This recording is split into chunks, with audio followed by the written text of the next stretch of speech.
noi, siamo noi, Campionori dell'Italia, siamo noi, siamo noi, siamo noi. I campioni dell'Italia siamo noi. We are, guys. Na, na, na, na, Here na, we na. are. Juventus beats Sampdoria 2-0. And we did it. We did it 9 times in a row. Juventus are now champions. Finally, it just seemed to take so long for us to finally clinch this. We've been too used to winning, but we're never used to winning. We're always hungry, and that's why we win so often. So we have another panel of distinguished guests. We are Bianconeri YYZ of Toronto. Welcome to our little panel through which we give an opportunity to our members to speak their minds and to give them voice, and that's what we're all about. So we have Ivan Groh, we have Gianfranco, we have Vahab, Dan, Joseph, Vishnu, and Silvana. So I'm going to take it right from the top. We're not going to talk too much about the game. To be honest, you know, in a very quick synopsis, 1-0 was the end of the first half. Not a heck of a lot to talk about other than a very well executed training style free kick opportunity that Pjanic actually passed a very beautiful low ball to Ronaldo in the box for him to slot it home. So that was 1-0, the partial at the end of the first half, the partial score. And in the second half, Juventus made it 2-0 with Bernardeschi popping in a beauty, a little beauty. He was actually a little tap in after a Ronaldo shot. And Ronaldo, in the 80th minute, worthy of note, could not convert a penalty, but that's okay. He only scores the penalties that don't really matter in terms of having a big influence on the result. So I'm gonna go, actually, speaking of, whenever I think about Bernardeschi, I think about Gianfranco's hair. And Gianfranco made good on his promise not to quite shave his beard, but he actually went full mohawk on us. So Gianfranco, unmute yourself and comment on that. I want you to talk a little bit about Bernardeschi if you want, and then give us the turning point of the season. What was the turning point of the season according to you? In the meantime, cheers, everyone. Cheers. Cheers. There you go. Some rum and bitters for me. Go ahead, Gianfranco. We'll start with Bernie. About time. Took 2 years. He needed it. He needed to get that weight off of him. So I think hopefully if we keep him, many more to come. We can see that Fiorentina side in him if he decides to stay. Turning point. There's really no turning point. We steamrolled all the way through. The kickoff against Parma. The kickoff. Yeah. Okay. Fair enough. I'm gonna go to Silvana next, and then Vishnu, and then we'll go with Vahab and Dan and Joseph. So turning point according to you, Silvana, or anything that's on your mind right now that's Juve related, please. Go ahead. Thank you. I have to say that goal today was beautiful.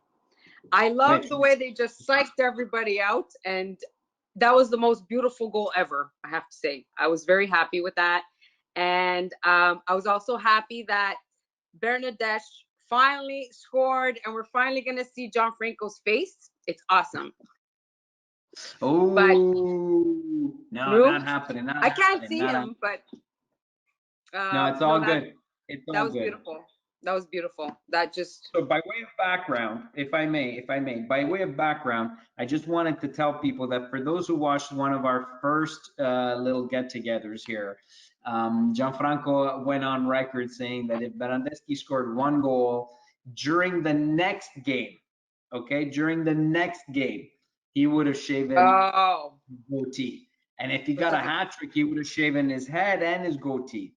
So the next game, Bernardeschi missed a sitter, but literally it was the end of the first half, and it was just boom. He just had to with the inside of the foot, just put it, and it just didn't go in. Man, I think he felt a little bit of burning right here, right? He just felt a little burning. Like, what happened? What happened? I don't know.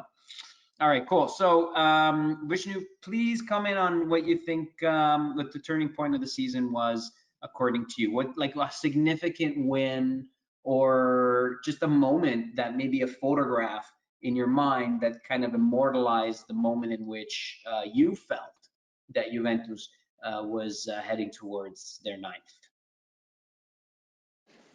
Just gonna be very short. So I think the turning point for the season was after the long break, where I think Lazio and Inter they both lost momentum.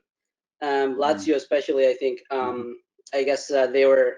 At one point I really thought they were going to be like a very close to the race until the very end, but they just lost momentum, and then yeah, I think that was a big factor, deciding factor in the title race.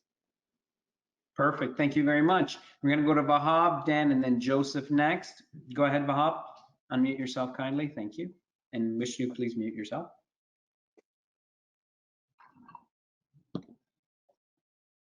Vahab, unmute yourself kindly, please. Thank you. What about now? Thank Good. you. Go ahead. Perfect. The thing I wanted to point it out is, so we were through a big change. We swapped to a different system with a new coach. So we were not that good this season. But the bad thing is, we all thought that Serie A is developing during the last 10 years. But we all saw that with all the money they spent, like Lazio and Inter, unfortunately, with lots of points we lost, they even couldn't make it. So I think our opponents are not that good, and it's bad for us, and Serie A is not there yet. So it's disappointing. I mean, I'm happy we won the league, but we all know we were not that good. Actually, our opponents are very bad, and they couldn't make it. So I think the ranking of Serie A in Europe is not growing yet. So I agree. I think a lot of astute observers have said very similar things to what you just mentioned, and that is that I'm left with the distinct impression that Lazio was the team really that lost the scudetto. Atalanta and Inter kind of stumbled upon a second or third place, with Lazio falling far behind. But really an odd season, right? With a big break, and then post-COVID, it was like a different mini little tournament now that's basically wrapping up. Dan, and then Joseph. Dan, what did you make? What do you think the turning point of the season was? And any other musings that you may want to impart? You know, it's hard to kind of pick a turning point, only because the season was broken up so much with the pandemic break, and I mean, I barely remember the season before the break. I guess, I mean, if you want to call it a turning point, I guess it's just kind of that slide that Lazio went on, and I mean, Inter always shit, so who cares about them? But you know, Lazio went down, and you know, they were dropping points. Pardon me. Please don't use bad words on this. I won't. I apologize. I apologize. Like shit is fine, but Inter is not. Oh, I'm so sorry. Okay, Merda. Okay. I mean, they went down. Yeah. You know, Lazio kind of, you know, that slide, I guess, kind of boosted us a bit. If I had to pick one photo from the season, I think it was that goal that Ronaldo scored against Sampdoria the first time, where he was like that Jordan-esque kind of like hanging in the air. I think if that's a photo of our year, that's the photo right there. Yeah. Other than that, Campione d'Italia, that's it. That's all that matters. Joseph, sir, come on in. What do you think? Turning point, please unmute yourself. He looks frozen right now. Joseph, I don't know. Anyway, we'll come back to you, Joseph, in a... No? There he is. Good stuff. He's just very still. He's like... Perfect. Okay. Go ahead, buddy. Come on in. Anyways, there wasn't really any turning point in my opinion. I think they got some huge victories against Inter, which I'm going to use Merda because we're allowed to. And I also think that tie against Atalanta later in the season was a huge, huge turning point in my view. I thought that they shouldn't have won. They shouldn't have got a result at all from that game, and that was a huge indicator to me that they were at least going to win the scudetto. And honestly, hopefully they win the Champions League. I know a lot of people say, "Oh, we're not good enough to win the Champions League because of our midfield," but you never know. I'm a glass half empty type person, so I hope they win the Champions League. Sweet. Thank you, man. I appreciate that very much. Ivan, turning point, and then we're going to go to MVP of the season. Actually, Ivan, do both. A turning point, then MVP. Please be brief on the MVP, guys. I'm just looking for a name. And if you want, you can give maybe a 10-second rationale on top of that. But first, turning point, Ivan, go ahead. Turning point is the game with Inter before the break. Salute, by the way, is the game before Inter before the break that put us a point ahead, going in, coming in after the break, and they were we weren't chasing, they were chasing us, and there's more pressure. We've even though we may have felt people on our coattails, I just think that was a big deal, and that was probably our most complete game of the season against Inter because we looked good in that game. My my MVP of the year is easy. It's Matthias de Ligt. Okay, fair. Thank you very much.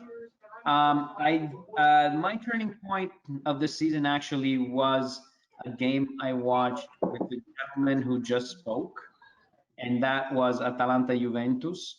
I think that winning 3-1 in Bergamo was a huge, it made a huge difference for me and for Juventus in general. It's been it's a really it was a really significant win against a team that rarely loses points at home. So they were, I was really impressed with that. Of course, Juve won not most, but a lot of the direct encounters, and that's really what made the difference. And honest, I don't really make much of the post-COVID, what you call post-COVID. We're not really post-COVID, but the post-break era or the post-break period.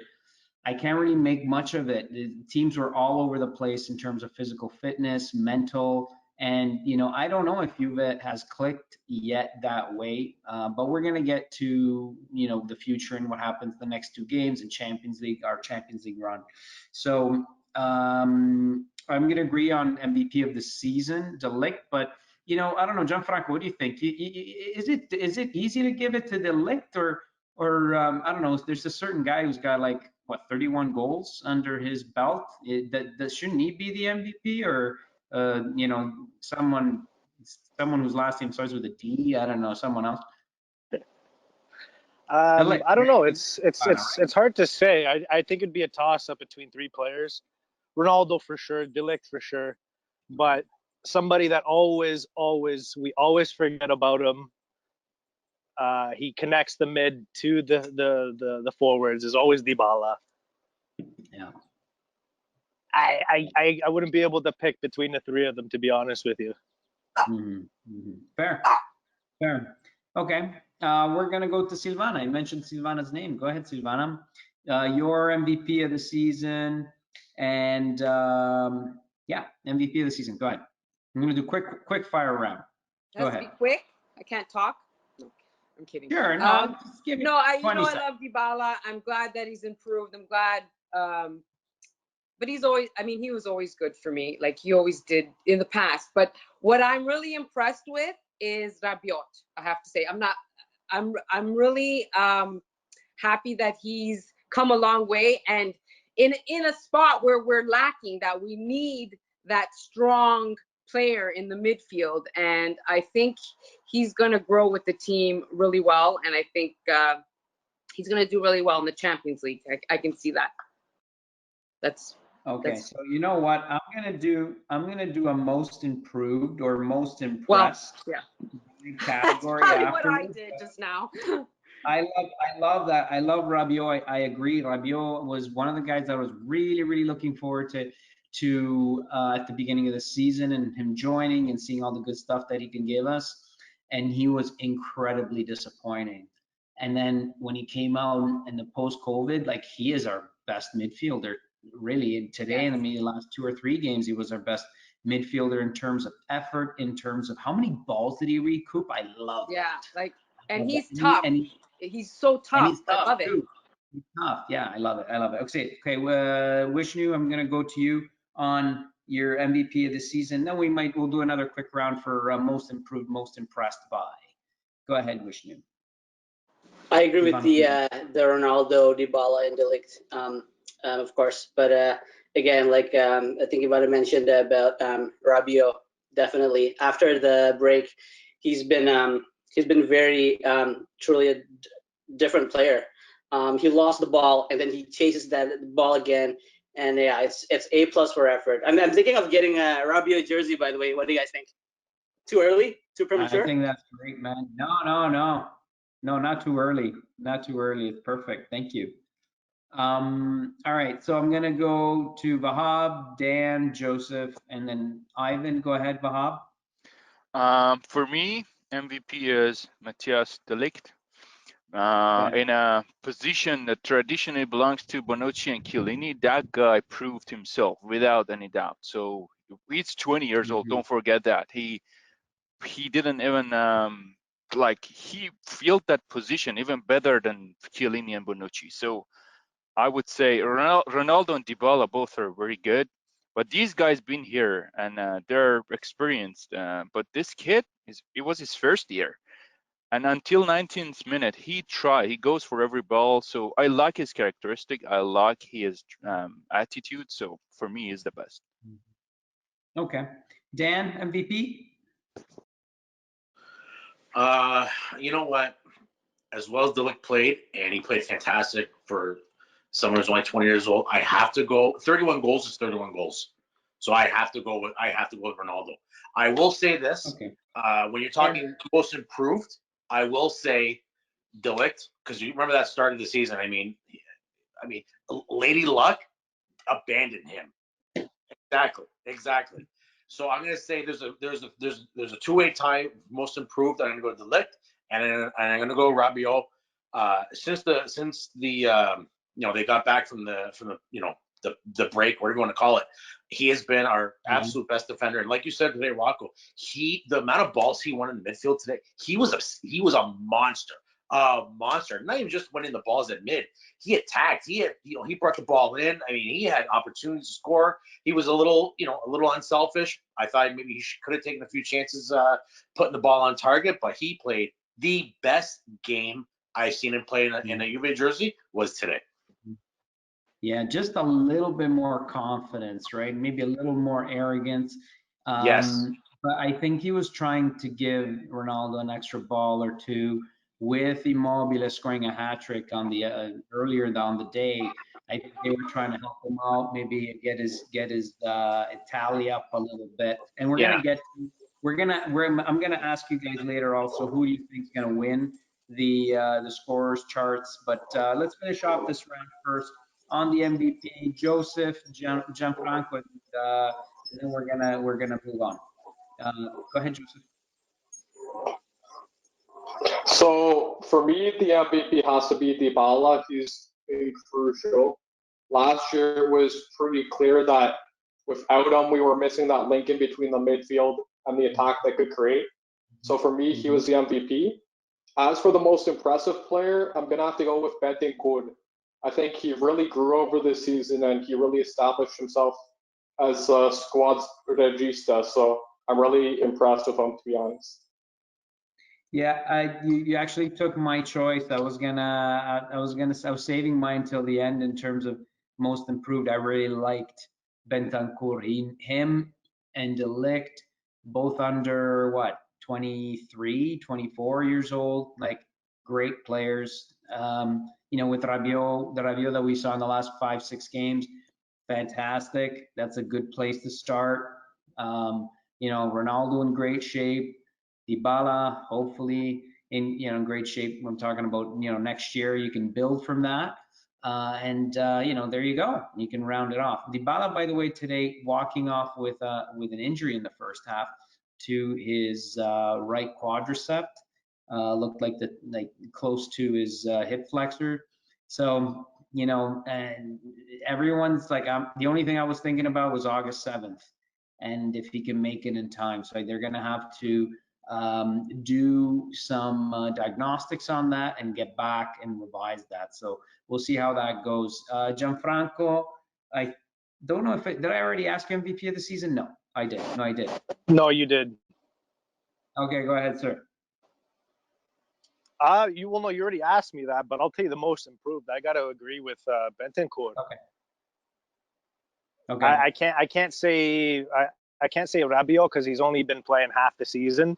The first half of the season, I forget who said it, but he wasn't even there. He was invisible, right? Bentancur never had a drop in form. Maybe a yellow. He missed a game. He might have gotten a red here or there, but he's only been on the upward trend since the very beginning. So I got to say Bentancur as most improved. Okay, so scores chart. Who you got? The top scorer in Serie A. Who do you think is going to win it? I don't think Ronaldo's going to catch him. I don't think Ronaldo's going to catch Immobile. 34. Yeah. Immobile's got 34. So everyone, I guess the news item is Lewandowski in Germany in the Bundesliga won the scorers chart there in 34 goals. So the top goal scorer in the world, there's a coefficient that they give. Basically, they allow each goal is counted as 2 points in the top flight leagues, and with lower leagues getting lower coefficients per goal scored. But Bundesliga being a major one and Serie A being a major one, every goal counts the same. And Immobile and Lewandowski currently are tied. Immobile, of course, has 2 more games to play, and I'm sure he's going to get a lot of service, extra service, in order for him to get that glory. Ronaldo, in the meantime, is 3 goals back. So what do you think, Ivan? Ivan, do you think? I don't know if you can hear me yet. Yeah, there you go, Ivan. Do you think that Ronaldo's going to make it and win the scores chart? He's 3 behind Immobile as we speak, 33 to 31. I don't think he'll make it, but I don't think he'll make it. I would rather he sit and relax and rest. That's not gonna happen. He's gonna want it. Okay. The issue is that someone's got to say to him, Immobile is still playing, right? So yeah. Okay. Cool. All right, Silvana. You don't have to be long. You can go as long or as short as you want on this. Pretty easy question. Yes or no? Do you think Ronaldo's going to do it? Who's going to win the duel, the Immobile or Ronaldo? Well, if everyone's passing to Ronaldo all the time, it's a possibility that Ronaldo will get it, right? But no, I think Immobile is going to win. Definitely. Thank you. Thank you. You're welcome. Rishi, what do you think? I don't think Ronaldo's gonna get the Capocannoniere. I think it's better. Deep inside, I really hope he doesn't get the Capocannoniere because I think a hungry Ronaldo next season would be pretty dangerous, right? Still be dangerous. So. Yeah, and absolutely not making sure that he doesn't scratch that itch in the league, and instead is rearing to go in the Champions League. But that's maybe one of the best things. What do you think, Bob? One of the best things that happened is that Immobile went on a hat trick today and scored 1 last game to kind of create some distance, some light between him and Ronaldo, so that it's far enough for Ronaldo not to care. What do you think? Ronaldo always care. He loves personal achievements. I would say he would kill everybody else to achieve that golden boot. But honestly, I wouldn't be surprised if he would fill the gap. But I believe Sarri would rest some of the key players. So I don't think Juventus is gonna be on like fully loaded on the next 2 games, and Ronaldo is not type of players who can achieve anything on his own. I would say he would play both games 90 minutes, but he cannot score on his own, maybe 1 or 2.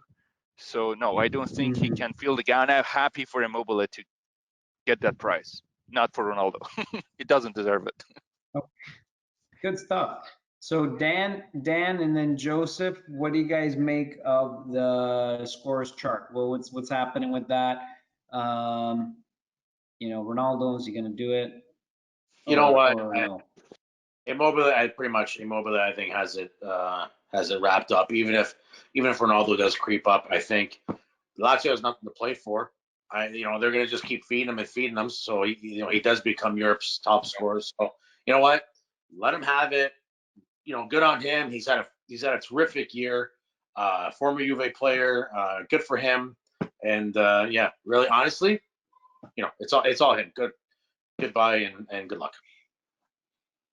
Good stuff.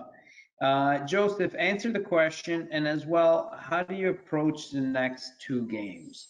So, like, in terms of squad rotation, who would you take off? Who would you make sure that gets plenty of rest? Who needs the most rest in these last 2 games? Well, first of all, Gino is gonna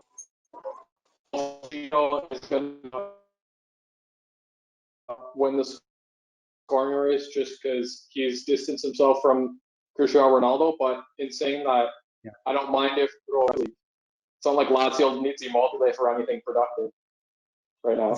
And also in regards to that, I would say again, you'd have to rest Ronaldo, Dybala, like maybe take them off in the second half of each match instead of the 65th.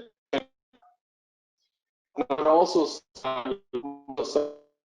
or something like that, say that Sadi should obviously focus on the games, or he has to at least say he's going to focus on the next games just to be professional, but he should have one eye on Lyon because we really need to be focused and prepared for that match for sure. We can't take it lightly at all. Okay.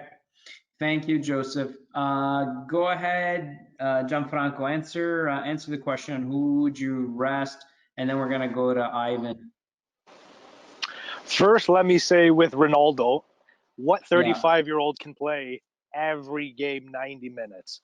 We got to give him something for that. Whether he wins any trophy, we got to give him, he plays game in, game out with his heart, 90 minutes. No 35-year-old can do that. I would rest probably any of our pillars. I would bring up some of these young guys, let them play. We haven't seen any of our young guys. And then Pinsolio has to start these last 2 games. Yes. He's been our cheerleader. He's been, other than him and Buffon, he's been the loudest guy in the stadium. So he has to get the start for the last 2 games. That's right. I think you're right. The approach should be to let Pinsolio's the only rest Pinsolio will get is his throat, maybe, right? Like from fear. No, he's been near Buffon. He's gonna yell at everybody. Right. And Ivan, who would you rest for the last few games? What are the players that need the most kind of rotation here? I think Sandro is absolutely gassed. Alex Sandro is absolutely gassed, and you saw it in the last game. He had no pace. The last game, he was at fault against Udinese, especially on the tying goal. He couldn't track back. So I know we don't have anybody to play in left back, guys. Believe me, I get it. But he's absolutely done. I would go with what Joseph is saying and saying, put them on for a bit and sub them off, but you still need to have game fitness. And I would actually see about putting maybe against Cagliari because of the side, but depending on trying Demirov for about 15-20 minutes to see what his game fitness is, right? Just to see where he's at, because you can look at him in training and everyday training and say, yeah, but I want to see. We all know that going on playing in a match is a different thing, beast altogether. So looking at it, seeing what he can do for 15-20 minutes would be of benefit. So, and just giving maybe, you know, De Ligt is not going to be playing next game. End of story. If he does, it's crazy. Yeah, yeah. I was gonna say right off the bat, De Ligt absolutely needs that rest on that shoulder. I don't even know if they can like do surgery and make him come back in time for August 7th if it's a microscopic, or you know, I'm not a doctor, you know, so many conversations nowadays. I'm not a doctor, but so, you know, I would look at opportunities for that to happen. Definitely, I think over the next 2 games, you want to give Demiral and Chiellini maybe a little bit of minutes to, you know, because they got to get some, they can't just be like, okay, well, here we are August 7th, Chiellini doesn't have anything in his legs, right? So maybe that final game, he's looking at the lion's share of the minutes. Otherwise, he just won't be ready, right? Last game is August 2nd against Roma, and that's when the scudetto, by the way, scudetto cup trophy will be awarded with probably a very understated award ceremony. Just as understated is the celebrations of the scudetto in Torino. About 200 people in Piazza San Carlo, from what I was following. So not a heck of a crowd, of course. COVID is making that worse, but you know, and with the absence of a so many years now we've gone without having a parade and all that stuff, right? It's just made it worse, right? Just people, 200 people showing up in a main square after winning a scudetto. I mean, we saw what happened in Naples when they won the Coppa Italia. It was like pandemonium. Right, so let's just remember how, you know, this is all to say we should not understate the importance of a scudetto win, even if it was won this way, right? So very, very important. Yeah, definitely. I would also rest Alexandro, and everyone who's had a lot of minutes needs to be rotated off, and in turn those who didn't have minutes need to get a little bit more time. Does anyone want to come in on this in terms of rotation? What do you guys think? Anybody, just put your hand up if you want to talk about that before we get into Sarri's comments after the match. Now, Vishnu, yes sir. Please unmute yourself. Thank you. Yeah, so I totally agree using the last couple of match for players to gain match fitness for like Chiellini, Demiral, and Ramsey, and just making sure that nobody else gets injured. You know, we're match fit against Lyon, because I think Lyon has I guess 3 months approximately for them to prepare this match against us, right? So, and Rudy Garcia being, I think, a very tactical coach. So they're probably more prepared compared to us in terms of tactics. So I think our strong point is probably match fitness, because they haven't played for what 2 months or so, right? Because the French league has already ceased a couple of months ago. So I think that's what we should be focusing on the next couple of games, I think. I think that's a very astute observation. We had Lyon has actually been doing some friendlies, but we know what friendlies are, right? I mean, even though they're going pedal to the metal and they're trying to get game fitness, it's never the same as a competitive match. So I think no matter what, we have the advantage of having had these games here as practice, the competitive ones. Now the next 2 are really glorified friendlies. You know, the ones that we will play in Cagliari and at home against Roma. Both of those will be just that. So anyway, we can just wrap up that part of the conversation. Not seeing any more people wanting to come in on that, and I'm just going to tell you, I'm just going to kind of on the fly translate some of the words that Sarri spoke in the post match. They asked him, you know, what does it feel like? He says, I couldn't imagine what it was. It's a very a very strong feeling, very particular. It's winning. Winning is very difficult with this team, even though this team's winning for many years. Every year it becomes harder, and when you give something when you take something for granted in sport, it's one of the biggest lies in the world. He said to stay at this level with this group, it wasn't easy, and it was a very, very difficult year, very particular, referring to the pandemic, very long and very hard, he said. And he said, you know, and for all of this to happen ahead of time with 2 games to go, I really have to thank the boys, and to finding motivation to move forward wasn't very easy, he said. I think he was referring to, you know, in light of the pandemic and death and news that came in every day about number of deaths in Italy. It was something that it struck him quite a bit. He said they asked him why he ran away. I guess he ran away right after the final whistle. He was trying to avoid pranks from the players. He thought they were just going to get like water and stuff thrown on him and whatnot. And then he said, let's see here.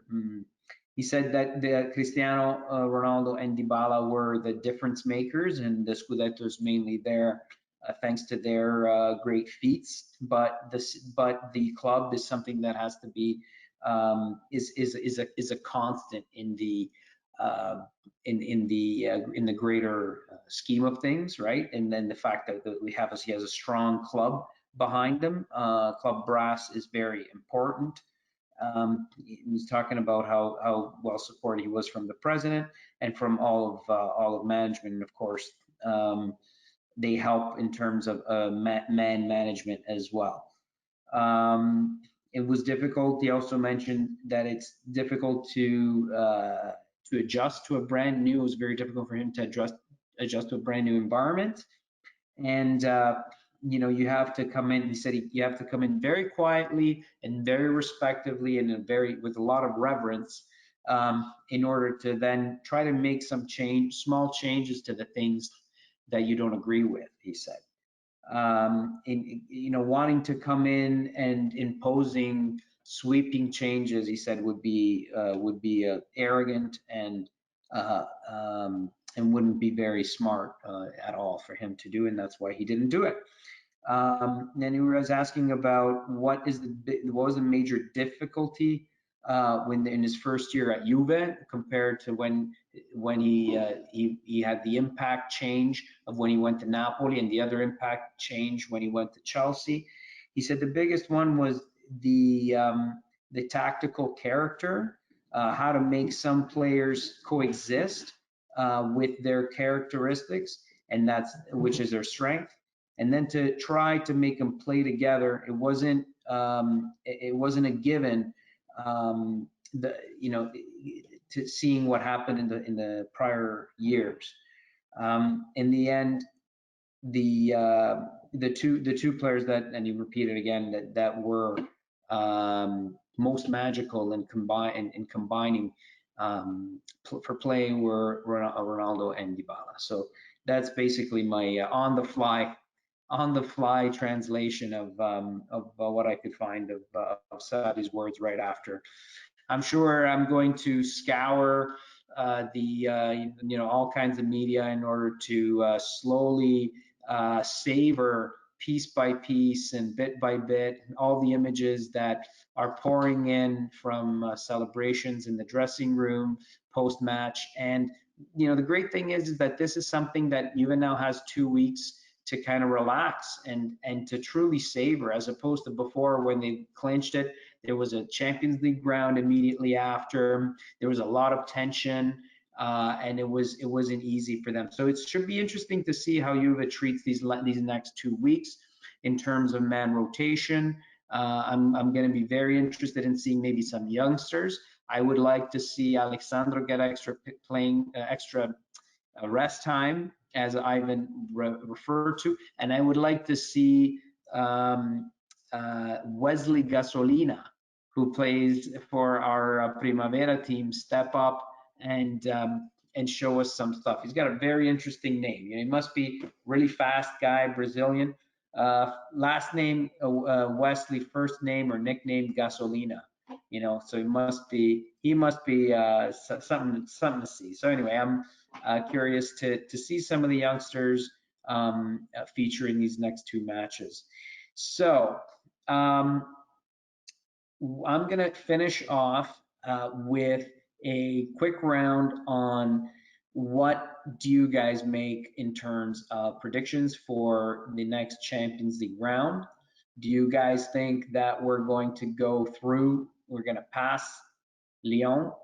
We are down 1-0, and after the first 90 minutes, and of course the return match will happen in Torino on August 7th. We need to win 1-0 and then score in overtime or win on penalties in order to overturn that, and that would then give us a ticket to Lisbon, where the final 8 teams will face off, and where we will face off the winner of Manchester City against Real Madrid. Manchester City won the first leg there 2-1. So I'm going to start with Silvana on what do you think? Do you think Lyon's is gonna stop us? They're going to park the bus? Vishnu already talked about how Lyon has been playing a lot of friendlies, but they haven't played official matches. Yeah. I think the fact that they've already won the scudetto, that they have oh my god, I said that wrong, scudetto, that they won the scudetto, is that they're able to now rest their big guys, and so there's less pressure, so then they can be more prepared for the Champions League. So I think they have an advantage there, because they've already, they're done with the scudetto, and now they can concentrate more on playing other players, because it doesn't really matter if they win or lose now in Serie A. So I think they will be just fine, and they're gonna win. They're gonna go through. I hope, I try to be optimistic. I mean, I want them to win. We'll say they get to the next round after Manchester City. I hope. I really do, because I mean, they've won their league, so they have the confidence, and they're gonna have the big guns rested. So that's what I'm thinking they're gonna do. Okay, I'm gonna go to Vishnu next. Go ahead, sir. What do you think? Game against Lyon, and maybe how far are we gonna go after that? I think we'll go through, and hoping we can go far. It's been a weird year, so anything can happen, right?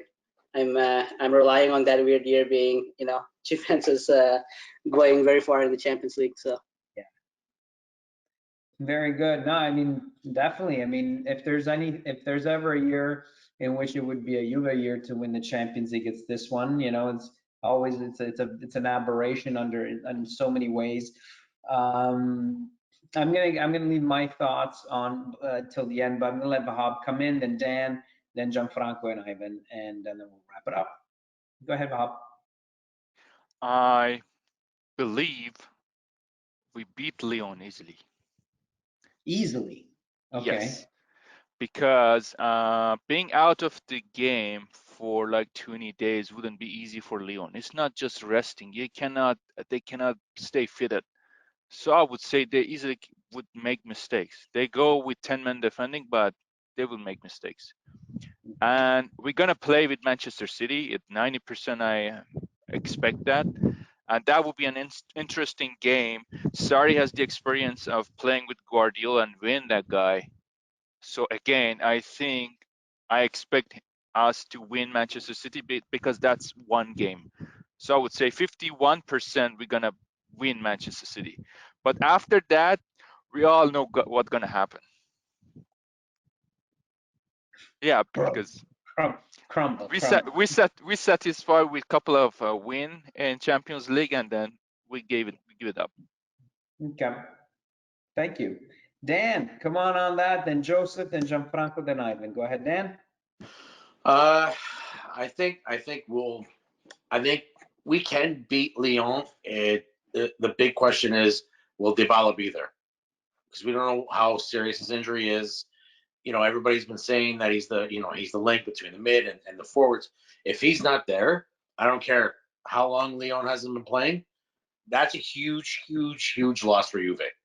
So I mean, if he's playing, then yes, I say we get through Lyon and then we move on to Man City or Real, whoever comes out of that game. But I mean, for me personally, it all depends on if Dybala's there or not. Perfect. Joseph, go ahead, sir. Unmute yourself kindly.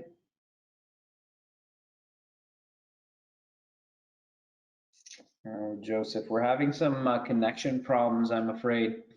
I'm gonna go to Joseph, go ahead, try me again. I don't know if you're back on.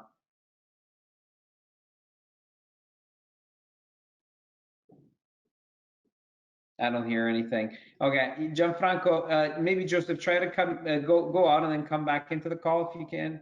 Gianfranco, go ahead. He's there actually, Rocco. He's in. He's in. Sorry, go ahead.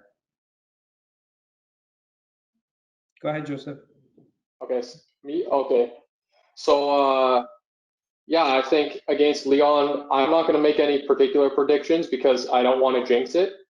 But I will say that I think that Juve is going to be prepared to face Lyon. And there's no reason why they shouldn't be ready considering Lyon hasn't played for a while now. And as for how far they'll go, I don't want to predict that just because, again, I don't want to jinx them. So they can possibly win the Champions League. You never know, but I just don't want to make a prediction about that right now just because, again, I don't want to jinx them. Okay, Gianfranco, go ahead, sir. Thank you for that, Dad. I'm with Joseph. I don't really want to make predictions. I don't want to jinx nothing. I don't want to mess with the gods, nothing like that. Okay. I do think that we can, depends on what happens these next 2.5 weeks, what Sadi's plan is. I think that'll tell what happens in that game. It's hard to say, like, is Lyon just sitting at home doing nothing? I don't think so. They're probably getting in a lot of practice. Yeah, they're doing friendly. They're doing quite a bit of friendlies, John. No, but like I mean on the training grounds as well. They have to be doing something. They're not just going to clubs or whatever. They've got to be getting in some sort of practice time. So that might come in their favor.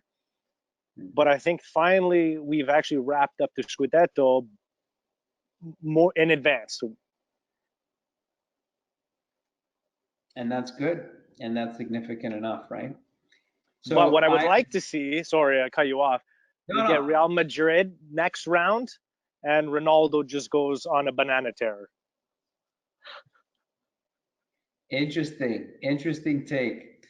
Okay, frankly, I don't see them winning over there. But you know what? In Champions League football, especially, comebacks are a thing, right? Comebacks have been the specialty of the house in Champions League in the last 2 Champions League seasons. Of course, with the final 8 that's going to go down in Portugal starting Ferragosto, so starting August 15th and on, or 14th, I guess, but Juve would be playing the 15th. It's only 1 round match, so 90 minutes, overtime, etc. Right? So Ivan, come in on this, man. What do you think? What's your prediction? Are we going to make it past Lyon? And then where do we go if we do make it past them? So Lyon has actually played a few friendlies. Have actually lost, I believe, to Celtic. They played against Celtic and lost 2-0, I think, from what I understand. So, you know, it's the match fitness and the training ground fitness. They're totally 2 different things because the intensity is completely different. So I think that'll play in our favor. I think what will also play in our favor is the rest that these guys get now. It's almost like now I can relax. We can take it easy. It's not easy to play in this weather with regards to the heat in Turin or in Italy right now. So that was difficult. I think we'll pull it out. Again, it all depends on a lot of things and who's recovered at that time. I'd expect De Ligt to play. I'd expect even Dybala to play. I think that what happened with Dybala today was a slight twinge in the muscle, and he's like, it's not worth it. The same thing even with Danilo. Guys, he got knocked out. I'm not sure if you realized in that head. He got knocked out and woke up pretty quickly, but he got knocked out. You saw how he landed. He blacked out. He blacked out. So hopefully there's no lasting damage on him. Regardless, what you want to say about Danilo, just you don't want him injured. I think that we have a good shot. We're at home, but in that game, so we tend to be really really good at home and stubborn. So I believe that we can do that with Lyon as well. What the score is, I don't know. I would think that they're the guys would be raring to go. So hopefully that's enough to get them past. But we don't know if they've been scouting Sadi's ball. Sadi ball, sorry, not Sadi's balls. That's different.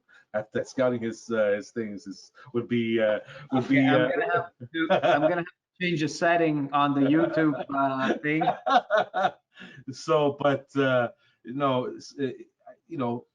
his gameplay is a little bit predictable. So, and Garcia is a really good coach in my opinion, and stubborn as well with his play. So it may be tough for us. Yeah, no, I agree fully. So here's the skinny on Lyon. I think they're gonna show up. If they do score a goal on us, 1-0 for them is a very tricky thing for us to score, for us to overturn, especially if we do concede 1 goal. I think we're gonna have a really tough time even scoring one and getting and it's gonna go to overtime. And then at that point, I don't know what's going to happen. I think the approach, I'm going to be very realistic here. And I think that the approach is Champions League, where let's try to win the money because the trophy is not going to be ours. By winning the money, I mean, let's go as far as we can, maybe going to Man City, maybe beating them. Hopefully, I don't know, over the course of 90 minutes, anything can happen. But my expectations are way here. Very low. Not here. Very low. Very low. So that's my take on that. So Juventini, congratulations again. Big celebrations at home and very responsible as far as we can and as long as we can. And I can't wait to have a celebratory beverage with all of you in person, hopefully as soon as possible in a very classy location, as we always do when we meet at Bianconeri YYZ. We are Bianconeri YYZ or YYZ, as we say in Canada. Find us out, follow us on all social media, on the major social media channels. All of them are listed on our website, which is bianconeriyyz.com. Fino alla fine, forza Juventus! Woo! Campioni d'Italia!